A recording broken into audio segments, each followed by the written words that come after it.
everyone. Hi and welcome you all in Physics अध्ययन. तो I hope you all are doing well.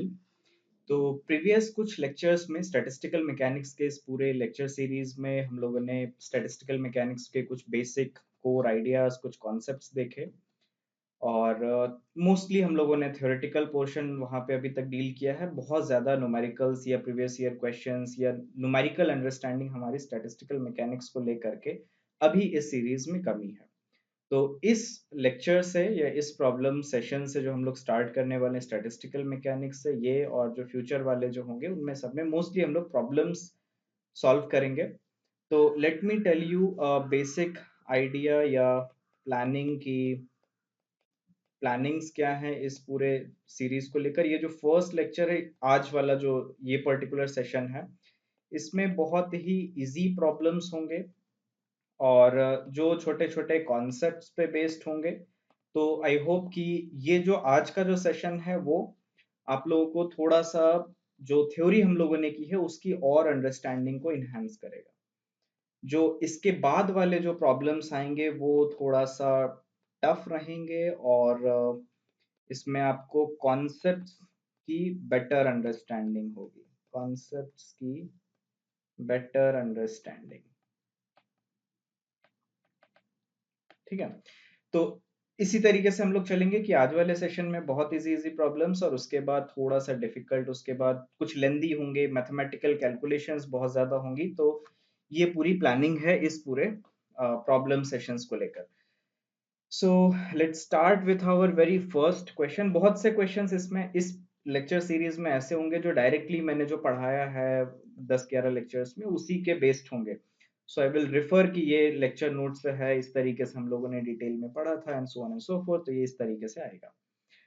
So let's start with our very first question of this session. तो वो ये है कि हाँ, एक चीज और, जो भी पढ़ो ना क्वेश्चंस को सबसे पहले क्लियरली बहुत अच्छे से पढ़ लो, क्योंकि अगर क्वेश्चन अच्छे से समझ में आ गया देन इट्स डन. ठीक है, उसके बाद तो कुछ भी नहीं है. So let's read. In a classical micro canonical ensemble of system of n non-interacting particles. तो एक सिस्टम में particles कितने हैं? n. The fundamental volume in phase space which is regarded as equivalent to one microstate where h is a Planck constant is. तो तुम्हें micro canonical ensemble में, तुम्हें याद है जब हम लोग माइक्रो कैनोनिकल एंसेंबल किया था तो एक फेज स्पेस डेल्टा पी और डेल्टा एक्स करके एक फेज स्पेस आया था. तो ये अनसर्टेनिटी प्रिंसिपल से इसका ऑर्डर क्या होता है? एच. ठीक है. लेकिन ये डेल्टा पी एक्स और डेल्टा एक्स जो है ऑर्डर एच है, लेकिन ये सिर्फ एक्स डायमेंशन की हम बात करें. लेकिन अगर मैं 3D की बात करूं तो 3 डायमेंशन में क्या होगा मेरे पास? डेल्टा पी एक्स होगा, डेल्टा पी वाई होगा, डेल्टा पी जेड होगा. यानी कि एक्स वाई जेड तीनों मोमेंटम में जो अनसर्टेनिटी है वो multiplied by delta X, delta Y, delta Z. तो total 3 dimensional phase space volume जो होगा वो ये होगा डेल्टा वी. ठीक है. और ये ऑर्डर इसका क्या होगा? एच की पावर 3, क्योंकि एक एच तुम्हारा यहां से मिलेगा, एक एच अप्रोक्सीमेटली यहाँ, एक एच अप्रोक्सीमेटली यहाँ. तो this is proportional to H की पावर 3. तो अगर मेरे पास एक पार्टिकल है तो उसका फेज स्पेस वॉल्यूम कितना होगा 3 डायमेंशन में? H cube. ओके. अगर ये है 3D में, अगर मेरे पास एक पार्टिकल है 2 डायमेंशन में है या 1 डायमेंशन में है तो उसका फेज स्पेस क्या होगा? एच स्क्वायर होगा या एच होगा. एच स्क्वायर कैसे? Let's say X Y plane में है, so this is simple delta P X, delta P Y, delta X, delta Y. Okay. और दो हमें एक सॉरी एक हमारा कंट्रीब्यूशन यहाँ से आ जाएगा और एक कंट्रीब्यूशन हमारे यहाँ से आ जाएगा. अगर सिर्फ 1 डायमेंशन है तो सिर्फ एक ही डायरेक्शन है, चाहे उसको एक्स कह लो, चाहे वाई कह लो, चाहे जेड कह लो. तो दिस इज इट. लेकिन अगर मेरे पास ऐसे n पार्टिकल्स हैं तो टोटल फेज स्पेस वॉल्यूम कितना हो जाएगा? दिस विल बी h की पावर 3n और h की पावर 2n और h की पावर n. ये चीजें मैंने डिटेल में जब लेक्चर्स हम लोगों ने किए थे तब भी स्टडी किया था. Just to give you a review, a recap, because I don't think कि उतनी ज्यादा चीजें, माइनर डिटेल्स आप लोगों को याद होंगी. तो अगर 3 डायमेंशन में है तो ये जो ऑप्शन ए है that is it correct option. Let's move on to the next question which is this. uh, the entropy of a system S is related to the accessible phase space volume omega यानी कि number of micro states. और ये इन्होंने expression भी लिख रखा है कि S is equal to KB log omega EVN energy volume or number where EVN are the energy number of particles and volume respectively। From this one can conclude that. अच्छा अब देखो यहाँ पे अब तुम्हें जब तक इसकी थ्योरी की अंडरस्टैंडिंग नहीं होगी तब तक ये चीजें इस तरीके के थ्योरेटिकल क्वेश्चंस करना डिफिकल्ट होता है। तो देखो हम लोग जब माइक्रो मतलब एनसेम्बल सिस्टम्स की बात कर रहे हैं तो सबसे पहले कि हम लोग इक्विलिब्रियम में हैं। ओके हम लोग नॉन इक्विलिब्रियम स्टैटिस्टिकल मैकेनिक्स की बात नहीं कर रहे। हम लोग जो भी अभी तक जो भी डिस्कशन किया है, जो भी स्टैटिस्टिकल मैकेनिक्स में आज इस लेक्चर्स में जो भी डिस्कस किया, all is in equilibrium statistical mechanics. Okay तो ये इक्विलिब्रियम इक्विलिब्रियम इक्विलिब्रियम इक्विलिब्रियम, तो चारों इक्विलिब्रियम ऑप्शन है, दैट्स इट। अब दूसरा एक, अगर आप थोड़ा सा और बुक्स वगैरह से पढ़ोगे स्टैटिस्टिकल मैकेनिक्स में तो वहां पे आपको पता चलेगा कि आप प्रोबेबिलिटी थ्योरी से भी ये सारी चीजें, जितनी भी हम लोगों ने चीजें कैलकुलेट की वो सारी चीजें आप कैलकुलेट कर सकते हो। तो अगर आप प्रोबेबिलिटी थ्योरी से कैलकुलेट करोगे तो you have to maximise the entropy in order to get all the thermodynamic quantity relations. तो इसका जो करेक्ट ऑप्शन है वो ये है कि इक्विलिब्रियम में जो एंट्रोपी है वो मैक्सिमम होती है। सो इसका जो ऑप्शन नंबर आई गेस जो सी है, this is maximum in equilibrium. So this is your correct option. ये एंट्रोपी मैक्सिमाइजेशन का जो आप फैंसी वर्ड्स होंगे कहीं ना कहीं जरूर सुना होगा कि entropy is maximised for this particular system या इक्विलिब्रियम में, तो वो यहीं से आता है। ओके सो ये तो एक छोटा सा theoretical questions था। Let's move on to the next question. Two particles are said to be distinguishable when। तो ये सारी चीजें हम लोग लेक्चर्स में किया हुआ था। कब डिस्टिंग्विशेबल होती हैं? जब उनका जो एवरेज डिस्टेंस है वो उनके डी ब्रॉगली वेवलेंथ से ज्यादा हो। So the two particles are said to be distinguishable. First option है the average distance between them is larger compared to their de Broglie wavelength, seems to be correct. Second option कुछ इस तरीके से है, the average distance between them is small compare to the de Broglie wavelength, this is not correct, वो indistinguishable particles होते हैं। C और D overlapping और symmetry wave function something something, वो सब चीजें सही नहीं है। ऑप्शन जो ए है वो इसका करेक्ट ऑप्शन है कि जब एवरेज पार्टिकल की जो डिस्टेंस है वो ज्यादा होगी compare to their de Broglie wavelength. तो तीन तो छोटे छोटे बेसिक क्वेश्चन हो गए। Let's move on to the next question जो कि एक छोटा सा कैलकुलेटिव है। वो ये है कि the number of possible ways to distribute 4 classical particles in 5 energy levels is. तो डिस्ट्रीब्यूशन हम लोग पहले ही बात कर चुके थे, लेकिन यहाँ पे थोड़ा सा प्रॉब्लम्स को ध्यान से पढ़ते हैं। तो लिखा है 4 क्लासिकल पार्टिकल्स। ठीक है तो you have to follow Maxwell Boltzmann distribution, क्योंकि हमारे पास अदर दो फर्मी डिराक और फर्मी डिराक और बोसोनिक डिस्ट्रीब्यूशंस भी हैं। So you have to follow Maxwell Boltzmann relation distribution या रिलेशन। तो एक क्लासिकल डिस्ट्रीब्यूशन ये क्या सजेस्ट करता है कि नंबर ऑफ वेज क्या होंगे, n factorial product over i gi की power ni divided by ni factorial. ये कितने होंगे नंबर ऑफ वेज तुम्हारे ओमेगा। तो क्योंकि सेम एनर्जी लेवल्स में ही है तो आई और जे डिफरेंट डिफरेंट कोई भी स्टेट्स में, ऐसा नहीं है कि 3 पार्टिकल इस स्टेट में है 4 पार्टिकल्स स्टेट में, ऐसा कुछ भी नहीं है। सारे पार्टिकल्स एक ही मतलब 5 एनर्जी स्टेट्स में दिए हुए हैं। सो प्रोडक्ट ओवर आई का कोई क्वेश्चन ही नहीं है। So you will gate n कितना number of classical particles. So this is 4 factorial 5 की पावर 4 डिवाइडेड बाय 4 फैक्टोरियल। सो कितना आ गया 5 की पावर 4 वेज। बहुत इजी इजी क्वेश्चंस हैं आई नो, बट वेट अभी कुछ और डिफिकल्ट क्वेश्चंस भी आएंगे। So this is option number C जो है इसका correct option. Fourth I hope ये तो काफी इजी क्वेश्चंस है। Let's move on to the next question. The number of ways in which n identical bosons, अब यहाँ पे ध्यान रखना n आइडेंटिकल बोसॉन्स को तुम्हें फिलअप करना है तो you have to follow bosonic distribution function, can be distributed in two energy levels. तो एनर्जी लेवल्स कितने दिए हैं, एनर्जी लेवल्स दिए हुए हैं 2 और तुम्हारे पास नंबर ऑफ पार्टिकल हैं n। तो बोसोनिक डिस्ट्रीब्यूशन फंक्शन में हम लोग नंबर ऑफ माइक्रो स्टेट्स कैसे निकालते हैं, ये सारी चीजें हम लोगों ने डिस्कस किया था।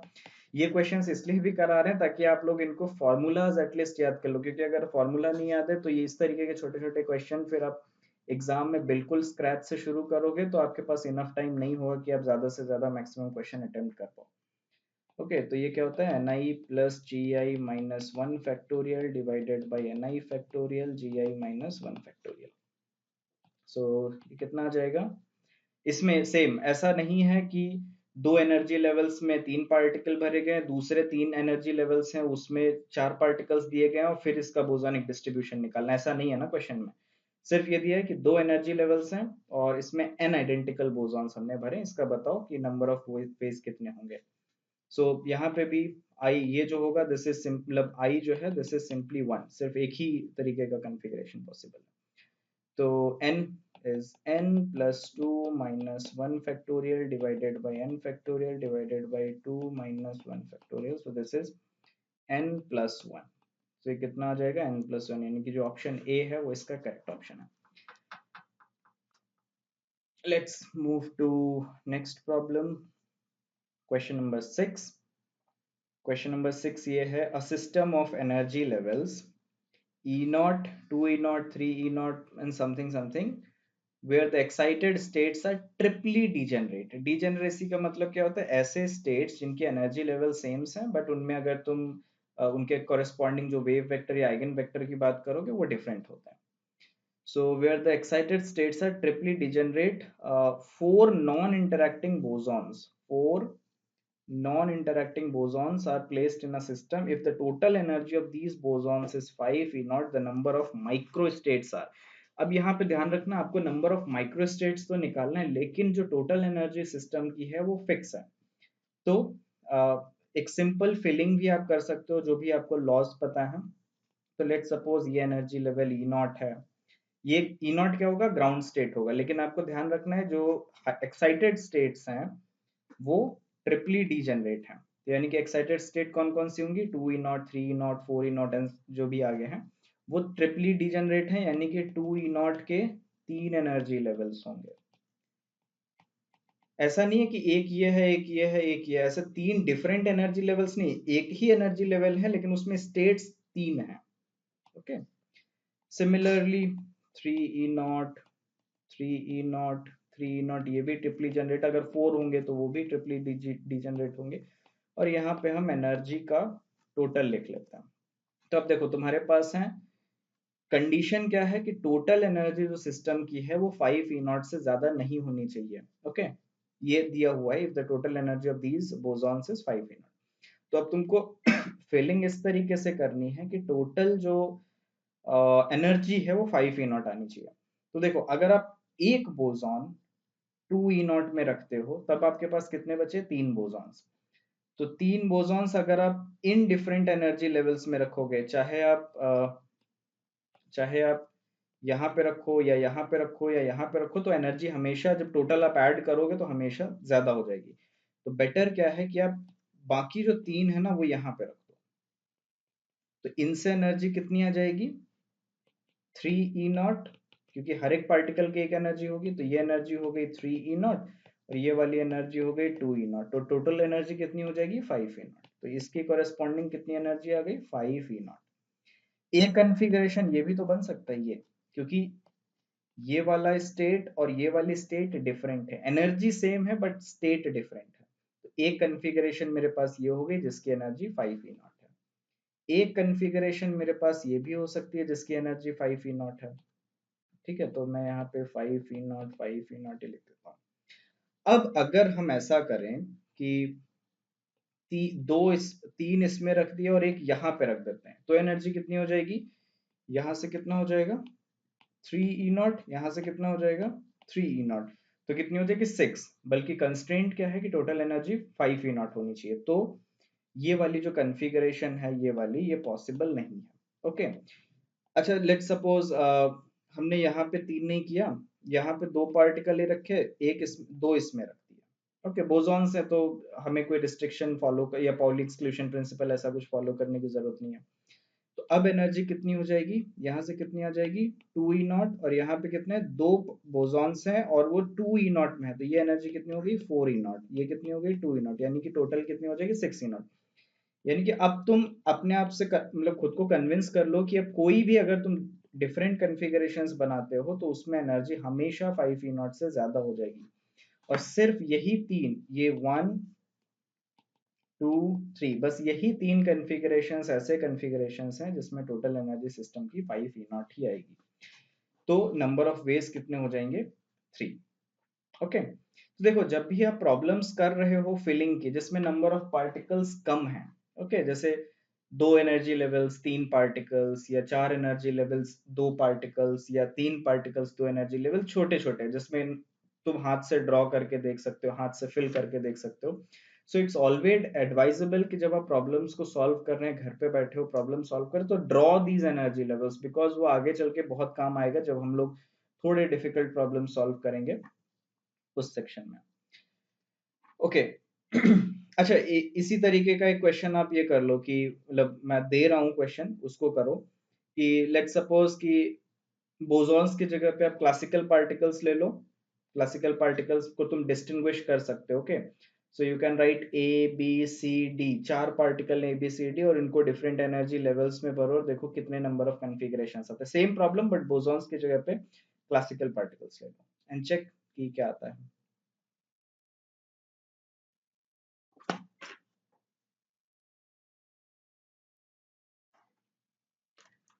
Okay, so let's move on to the question number 7, which is what are the number of possible microstates if 3 out of 7 fermions are being distributed in energy state with degeneracy 4 and the rest in some energy state with degeneracy 5। देखो अब यहाँ पे problem थोड़ा सा difficult हुआ है, question क्या है कि नंबर ऑफ माइक्रोस्टेट्स निकालने हैं जहाँ पे टोटल आपके पास 7 फर्मियंस है, 7 फर्मियंस में से तीन तीन फर्मियंस को ऐसी एनर्जी लेवल्स में फिलअप किया गया है जिनकी डीजेनरेसी 4 है। ओके, और बाकी जो बचे यानी कि जो चार बचे उनको ऐसी एनर्जी स्टेट्स के साथ किया गया है जिनकी डीजेनरेसी 5 है। तो जो हम लोग हमेशा वो प्रोडक्ट वाला सीन लिखते थे ना कि प्रोडक्ट ओवर आई, वो अब यहाँ पे आएगा। देखो मैं क्वेश्चन बता देता हूँ एक बार फिर से कि तुम्हारे पास 7 फर्मियंस हैं, 7 फर्मियंस में से तीन ऐसे हैं जिनको एनर्जी जो एनर्जी स्टेट्स हैं जिन ऐसे में फिल किया गया है जिनकी एनर्जी स्टेट्स की डीजेनरेसी 4 है। जो बचे हुए जो चार इलेक्ट्रॉन है, सॉरी इलेक्ट्रॉन नहीं, सॉरी इलेक्ट्रॉन नहीं, क्योंकि इलेक्ट्रॉन की बात नहीं की गई है, फर्मियंस की बात की है। तो बचे जो चार फर्मियंस है उनको ऐसी स्टेट्स में फिलअप किया गया है जिनकी डीजेनरेसी है 5। अब प्रॉब्लम को सॉल्व करना है। तो देखो फर्मियंस के लिए नंबर ऑफ वेज कैसे निकालते थे, GI/C/Ni प्रोडक्ट ओवर आई, यही था ना फॉर्मूला। इसको हम एक्सपेंशन के फॉर्म में भी काफी आसान हो जाता है, प्रोडक्ट ओवर आई GI factorial Ni factorial GI minus Ni factorial. अब देखो यहाँ पे ये जो प्रोडक्ट ओवर आई है ना, ये अब काम आएगा। क्यों? क्योंकि एक तरीका है जिसमें आपने ये फिलअप किया गया है और जो दूसरा वे है वो आपका ये फिलअप किया गया है। ओके, तो अब हम लोग इसको लिख लेते हैं कुछ, मतलब इस फॉर्म को मैं यूज करूंगा। सो ये क्या हो जाएगा, GI/C/Ni, तो एक GI कितना है 4, तो एक आ जाएगा मेरा 4C3, यानी कि इस वाले स्टेट के कॉरेस्पॉन्डिंग ये आ गया 4C3, और एक मेरा इसके साथ प्रोडक्ट ओवर आ जाएगा 5C4। ये 5C4 किसके कॉरेस्पॉन्डिंग है, इसके कॉरेस्पॉन्डिंग। तो इसको आप सॉल्व कर लो, it will come out to be 5 factorial by 3, 4 4 cut जाएगा, 5 फैक्टोरियल बाई 3 फैक्टोरियल। तो इसमें जो ऑप्शन नंबर जो डी है ये वाला, this is an correct option. तो देखो क्वेश्चंस इजी हैं बट धीरे धीरे डिफिकल्टी लेवल उनका बढ़ता जा रहा है। पहले सिर्फ एक ही एनर्जी स्टेट एक ही सेम काइंड की डीजेनरेसी में फिलअप किए हुए थे, बट अब चीजें बदल गई हैं। तो फर्मियंस के केस में थोड़ा सा कॉम्प्लिकेटेड प्रॉब्लम था, अगर आप ध्यान से नहीं पढ़ा या प्रोडक्ट ओवर आई स्टेट्स हम लोग कैसे निकालते हैं वो चीजें नहीं पता, सो देर इज हाई पॉसिबिलिटी या चांस कि you will do it wrong way. So let's move on to few more questions. Question number 8 ये क्वेश्चन पूछा गया था जैम 2013 में। सो क्वेश्चन क्या है, लेट्स रीड इट आउट पहले।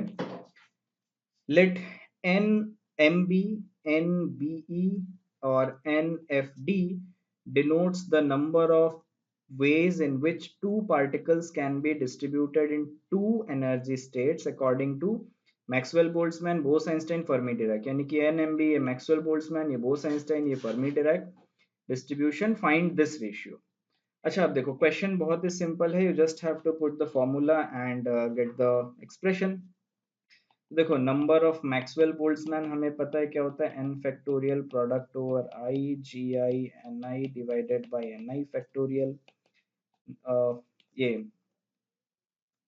एन जो होगा तुम्हारा नंबर, ये नंबर ऑफ वेज हैं एक्चुअली, वेज।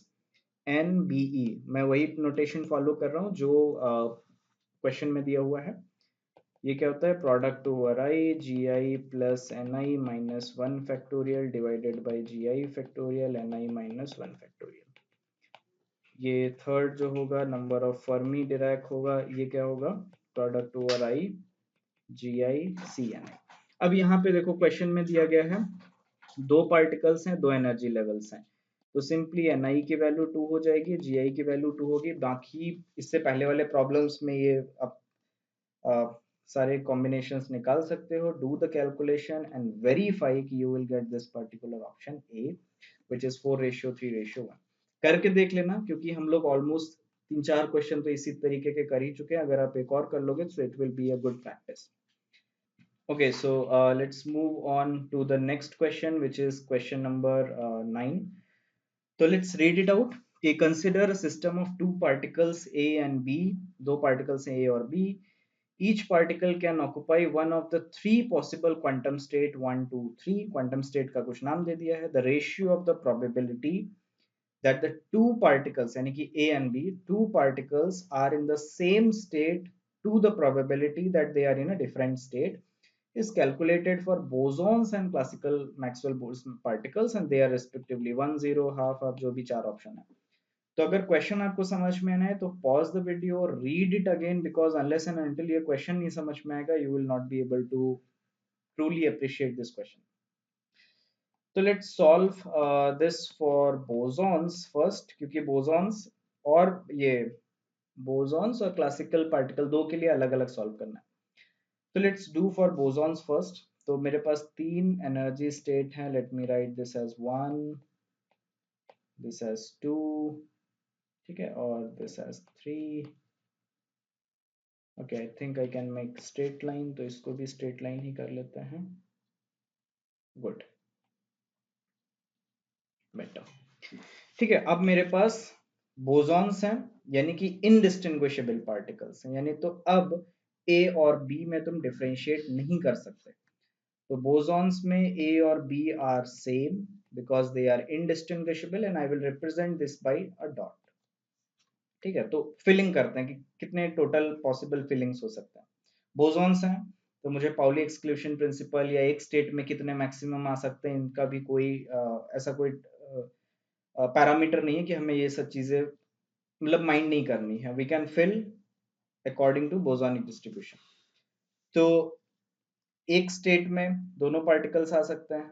दूसरा कॉन्फ़िगरेशन क्या होगा कि यहाँ पे आ सकते हैं। तीसरा कॉन्फ़िगरेशन क्या होगा, यहाँ पे आ सकते हैं।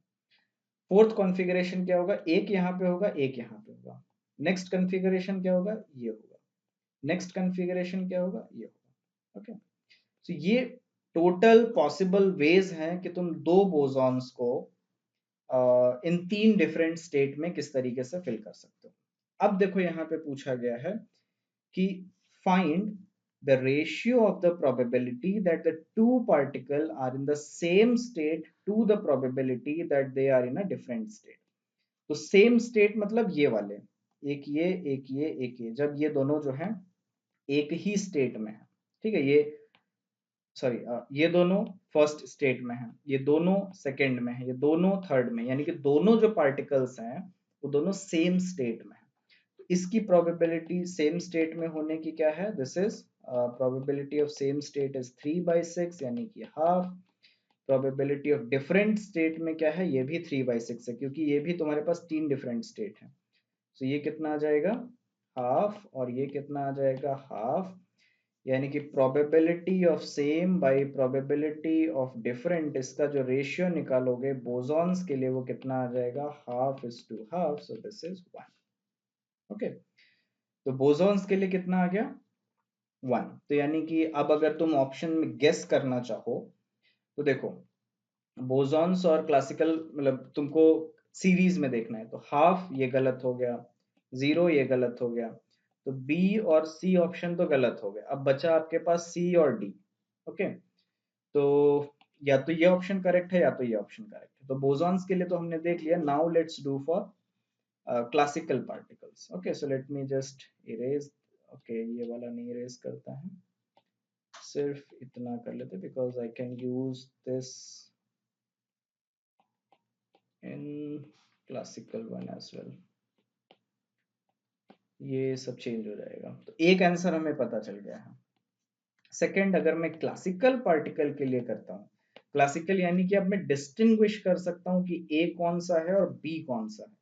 अब मुझे मैक्सवेल डिस्ट्रीब्यूशन फॉलो करके ये एनर्जी लेवल्स जो है वो फिल अप करनी है। तो let's fill it out. A B, A B, A B, तीन तो ये बहुत ही कॉमन कॉन्फ़िगरेशन है। बाकी एक ये हो जाएगा ए बी, बट एक कॉन्फ़िगरेशन ये भी है, बी है, क्योंकि अब वो जो डॉट, अगर मैं मैक्सवेल बोसोनिक डिस्ट्रीब्यूशन में था, तो वो डॉट चाहे ऐसे रखो चाहे ऐसे रखो, these are same, but classical में यहाँ पे डिफरेंस हो जाएगा। ए बी और बी ए स्टेट, क्लासिकल में क्या है, ए स्टेट 1 में है, बी स्टेट 2 में है, और ये कॉन्फ़िगरेशन क्या कह रही है, बी 1 में है और ए 2 में है, तो these are two different states. और फिर एक ए बी, बी ए, और दो स्टेट्स और पॉसिबल होंगी जो कि होंगी तुम्हारी A B, sorry not this one, वो तुम्हारी होंगी ए बी, सॉरी नहीं नहीं, फर्स्ट एंड लास्ट वन है ए बी एंड बी ए। तो प्रोबेबिलिटी ऑफ सेम वाला कितना होगा, 3/9। प्रोबेबिलिटी ऑफ डिफरेंट वाला कितना होगा, 6/9। तो इसका जो रेशियो होगा, ये जो रेशियो फॉर क्लासिकल वन, ये कितना आ जाएगा, probability of same by different, ये कितना हो जाएगा, 3/9 into 6/9, so this is half. तो यानी कि जो ऑप्शन सी था, ये 1.5, this is your correct option. ठीक है, तो ये जस्ट आई गेस जस्ट 2013 में क्वेश्चन पूछा गया था। अगर आप थोड़ा बस ये जानते हो कि फिलिंग कैसे होनी है, then problem is nothing much complicated. Now let's move on to next question. ये भी जस्ट 2013 में पूछा गया है, और क्वेश्चन काफी, ये भी फिलिंग से रिलेटेड ही है। तो अगर आपको बस ये पता है कि फर्मियन, बोसॉन और क्लासिकल पार्टिकल्स फिलिंग कैसे करते हैं, तो जस्ट 2013 में आपके पास दो क्वेश्चन सेम कॉन्सेप्ट्स के ऊपर थे। तो क्वेश्चन इसको रीड कर लेते हैं, देन डू सम कैलकुलेशन। कहा है, consider three situations of four particle in one dimensional box of width L with hard walls. In case one, तीन केसेस हैं, चार पार्टिकल्स हैं, और one dimensional box of with length with hard walls. Hard walls का मतलब सीधा यहाँ पे है कि क्वांटम मैकेनिकली जो पोटेंशियल है दैट इज इंफिनिटी। तो this is your particle in a box, particle in a box. तो इसकी एनर्जी लेवल तुम्हें पता है, n square pi square h cut square by 2mL², कुछ इस तरीके से। ओके, ओके, फिर क्या है, तीन केसेस है। फर्स्ट केस क्या है, the particles are fermions, second में बोसॉन्स, थर्ड में classical particles. If the total ground state energy of the four particles in these three cases are E for EF, EB, ECl, which one of the following is true? तो सबसे पहले तुम्हें filling करो कि मेरे पास चार different energy levels हैं, sorry चार डिफरेंट पार्टिकल्स हैं जो कि इस पर्टिकुलर प्रॉब्लम की एनर्जी लेवल्स में फिल हुई हैं। ओके, तो इसकी एनर्जी लेवल्स तो हमें पता है पार्टिकल इन अ बॉक्स की कुछ इस तरीके से होती हैं। ठीक है, ये n इज इक्वल टू 1, ये n is equal to 2, n is equal to 3, n is equal to 4, n is equal to 5, इस तरीके के डिफरेंट एनर्जी लेवल्स हैं और ये एनर्जी इस पर्टिकुलर फॉर्मूले से गिवन होगी। तो फिलिंग करते हैं। Let's do for the first case जो कि है मेरे पास fermion. So let me just copy this image, paste. तो फर्मियन में क्या होगा, देखो इलेक्ट्रॉन दिया होता तब हम उसके स्पिन डिजेनरेसी को भी यूज कर लेते, लेकिन सिर्फ फर्मियन दिया, ऐसा नहीं कहा गया कि इलेक्ट्रॉन है। तो फर्मियन है तो एक स्टेट में एक ही पार्टिकल आएगा, यानी कि पहला पार्टिकल यहाँ, दूसरा यहाँ, तीसरा यहाँ, चौथा यहाँ। ओके, अब जो इसकी जो टोटल एनर्जी होगी ई ग्राउंड स्टेट ऑफ फर्मियन जो होगी वो कितना आ जाएगा, energy with n is equal to 4 plus energy with n is equal to 3 plus energy with n is equal to 2 plus energy with n is equal to 1। ठीक है, ये चारों एक एक पार्टिकल है, चार डिफरेंट एनर्जी लेवल्स में, चारों को ऐड कर दो, you will get some energy. So let me write this as here, यहाँ पे आ गया। ये तो हो गई फर्मियंस की बात। Let's do it for bosons. ठीक है, तो let's now do for second which is bosons. अब बोसॉन्स में क्या होता है कि यहाँ पे कोई रिस्ट्रिक्शन नहीं है, तुम चारों पार्टिकल को एक ही एनर्जी स्टेट यानी कि इसमें डाल सकते हो। तो energy of ground state of boson जो होगी वो कितनी आ जाएगी, 4 इंटू, क्योंकि चार पार्टिकल्स हैं, किस पर्टिकुलर एनर्जी स्टेट में, E n is equal to 1 energy state में। ओके, चलो let's do for classical as well. तो क्लासिकल में भी क्या होगा कि मेरे पास चार पार्टिकल्स होंगे, बोसॉन में चारों एक जैसे थे, इंडिस्टिंग्विशेबल थे, अब हम उनको डिस्टिंग्विश कर सकते हैं, ए बी सी डी है, लेकिन वो भी n इज इक्वल टू 1 ही वाले पर्टिकुलर एनर्जी स्टेट में रहेंगे। कोई सा भी ग्राउंड स्टेट में कोई ऐसे नहीं होंगे जो 2 3 4 में होंगे। तो यानी कि इसकी जो ग्राउंड स्टेट एनर्जी आएगी जो क्लासिकल की होगी वो कितना हो जाएगा, 4 into E n is equal to 1। तो अब आप यहाँ पे इतना तो आई गेस पता ही होगा कि इन तीनों को कंपेयर करना है, एक इसको और इसको, और just by looking at the expression तुम बता सकते हो कि ये ज्यादा है और ये दोनों सेम है। तो just look at the options, चार ऑप्शंस, तो फर्मी वाला ज्यादा है, बाकी दो सेम है, तो ऑप्शन जो बी है वो इसका करेक्ट ऑप्शन है। ठीक है, okay let's move to next question. Question number 11. The total number of accessible state of n non-interacting particles of spin half. Good. जब लेक्चर पढ़ाया था तब भी मैंने इस पॉइंट को बहुत ही एम्फेसाइज किया था कि स्पिन हाफ पार्टिकल में ये बताया कि टोटल नंबर ऑफ कॉन्फ़िगरेशंस कैसे निकालते हैं। So simply this is total number of configurations जो ओमेगा है, दिस इज 2s प्लस 1 की पावर 2s प्लस 1 की पावर n, 2s प्लस 1 की पावर n मतलब कितने नंबर ऑफ पार्टिकल्स हैं, ये तुम्हारे टोटल नंबर ऑफ कॉन्फ़िगरेशंस आ जाएंगे। तो इसमें क्या है, n नॉन इंटरैक्टिंग पार्टिकल्स हैं जिनके स्पिन हाफ है, टोटल कॉन्फ़िगरेशंस कितने बन सकते हैं। जैसे मैंने एक एग्जांपल में करा, लेक्चर्स के दौरान एक एग्जांपल कराया था कि 3 इलेक्ट्रॉन है, यानी कि 3 स्पिन हाफ पार्टिकल्स हैं, तो टोटल नंबर ऑफ कॉन्फ़िगरेशंस कैसे बने थे, this was 2 into half plus 1 की पावर 3 मतलब 2s प्लस 1 की पावर n। तो पहले इस क्वेश्चन को कर लेते हैं, तो ये कितना आ जाएगा, 2 की पावर n। तो this is the correct option, but जो थ्योरी के टाइम पे, जो लेक्चर के टाइम पे हम लोगों ने किया था वो ये पर्टिकुलर था।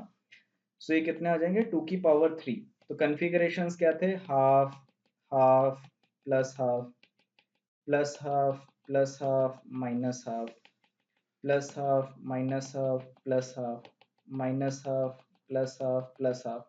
तो चार ये हो गए, और चार इसके अपोजिट वाले थे कि minus minus plus minus plus plus, इस तरीके से चार वो तुम्हारे आ जाएंगे। तो ये थे, इसको लोगों ने बहुत ज्यादा अप्रिशिएट नहीं किया है, बहुत ही कंफ्यूजन रही। मैंने लेक्चर में भी काफी एम्फेसाइज किया था, but somehow you got confused। तो यहाँ पे एक बार फिर से टाइम है समझने के लिए कि क्वेश्चन क्या है, रीड करो। Total number of possible veg या टोटल कॉन्फ़िगरेशंस कितने होंगे अगर मेरे पास स्पिन हाफ n पार्टिकल्स हैं। तो n पार्टिकल है, एक का स्पिन अप, बाकी सारे डाउन। दो का, एक का डाउन, फिर अप, फिर बाकी सारे डाउन। अभी भी एक ही अप, मतलब एक प्लस हाफ है, बाकी सारे माइनस हाफ है, बट डिफरेंट पोजीशंस पे। तो एन कॉन्फ़िगरेशंस तो मेरे पास ऐसे ही आ गए। तो अगर आप सारे कॉन्फ़िगरेशंस काउंट आउट करोगे, so this will come out to be 2 की पावर n। जैसे यहाँ पे ये सारे अप, मतलब सारे स्पिन हाफ प्लस हाफ, इसमें दो हाफ एक डाउन, इसमें भी दो प्लस है लेकिन एक डाउन है, लेकिन एक डिफरेंट पोजीशन पे। इसमें भी एक डाउन है, दो प्लस हाफ है, लेकिन डिफरेंट पोजीशन पे। ओके, यानी कि अगर हम इलेक्ट्रॉन्स को लेबलिंग करें, ऑल्दो तुम नहीं कर सकते, बट सिर्फ एक समझने के लिए कि one first electron, second electron, third electron, ये अप अप अप एक कॉन्फ़िगरेशन, अप डाउन अप दूसरी कॉन्फ़िगरेशन, डाउन अप अप तीसरी कॉन्फ़िगरेशन, तीनों डाउन चौथी कॉन्फ़िगरेशन, दो डाउन एक अप अलग कॉन्फ़िगरेशन। तो इस तरीके से बहुत सी कॉन्फ़िगरेशंस बन सकती है। So you have to take care कि क्वेश्चंस में क्या पूछा गया। So you have to read question very carefully. Okay, so let's move on to the next question, which is a system comprises of three electrons. There are three single particle energy levels accessible to each electron. The number of possible, this is simple filling कि तुम्हारे पास तीन electron है, तीन energy levels हैं, कोई degeneracy वगैरह भी नहीं दी हुई। Just fill it out and check the option is this. ये मैं तुम लोगों पे छोड़ रहा हूँ, and let me know in the comment section कि you got 7। Let's move on to the next question, question number 13। ये क्वेश्चन भी मैं आप लोगों के लिए छोड़ दूंगा, बिकॉज इसी तरीके का सिमिलर क्वेश्चन हमने अभी क्वेश्चन नंबर 10 किया है। ये एक टीएफआर का है, but it's easy question. Okay, let's do it, चलो कर लेते हैं इसे। क्वेश्चन क्या है?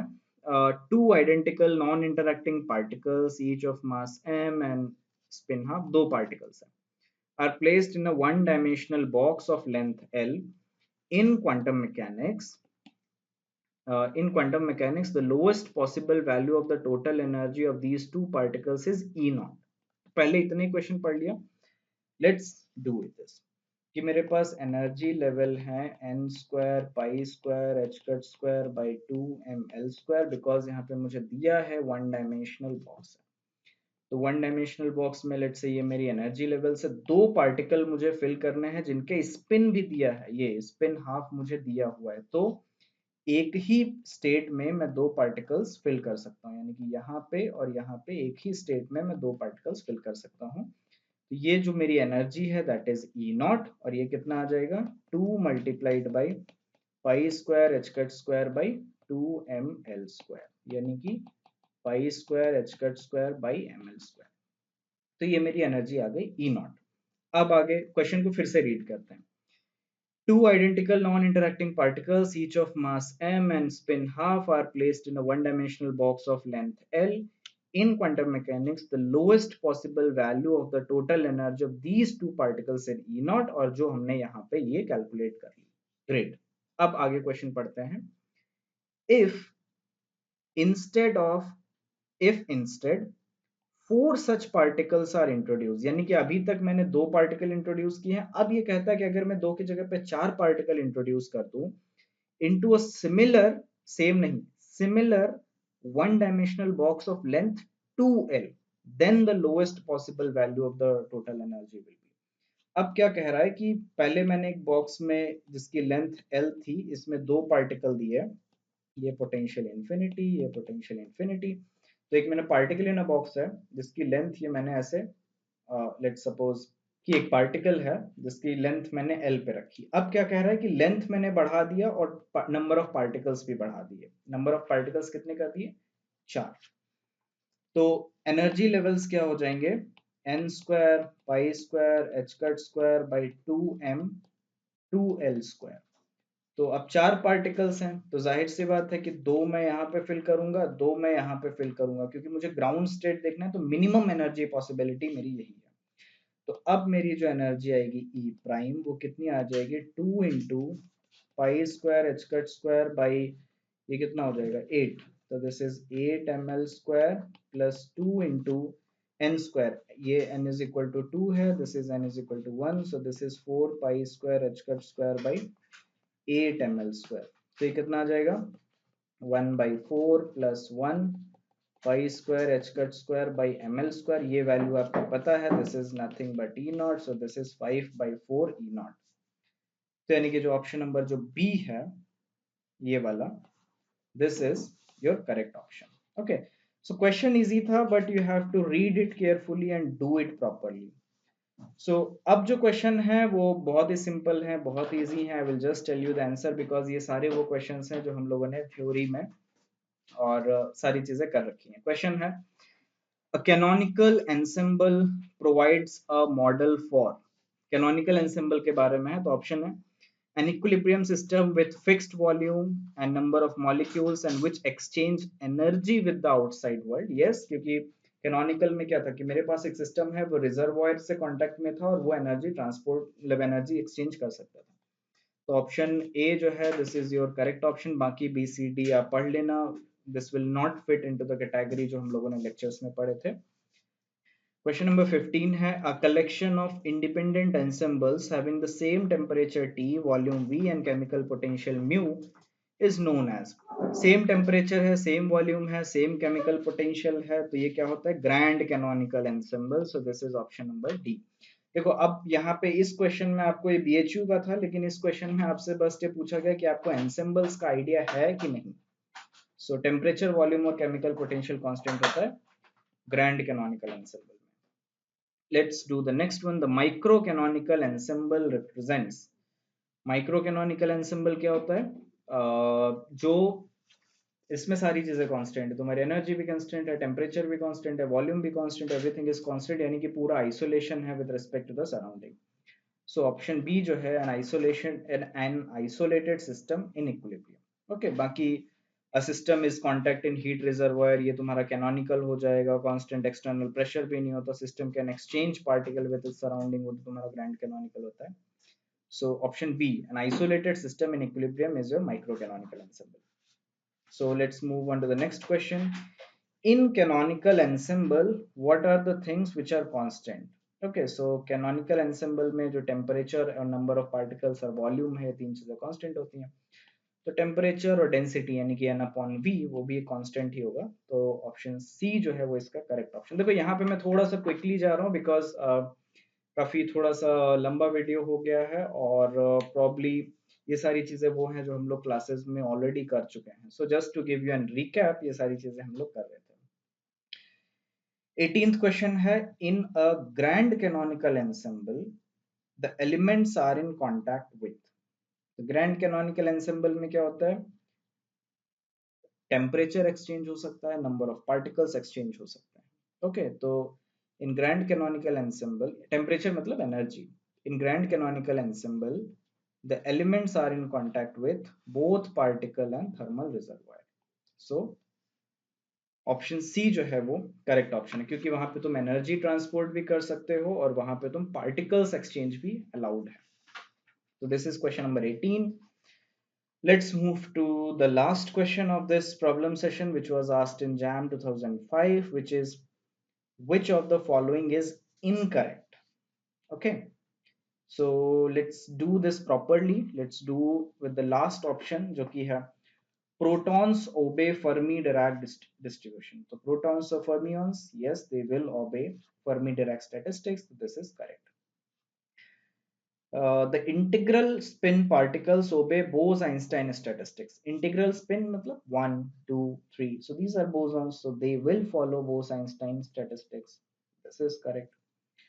All particles of an ideal Bose gas occupy a single energy state at T is equal to 0। So this is something which is called the Bose-Einstein condensation।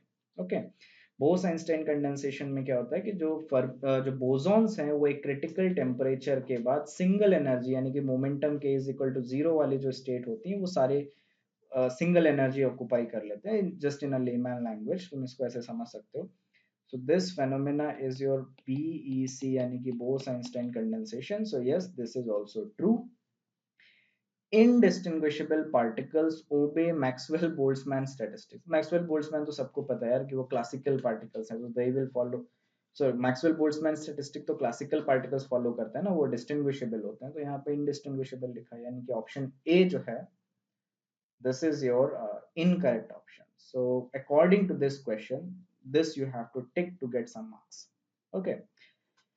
So I think थोड़ा सा probably जितना लंबा सोचा था उससे ज्यादा लंबा ये वीडियो हो गया, और दिस इज अराउंड 50 minutes.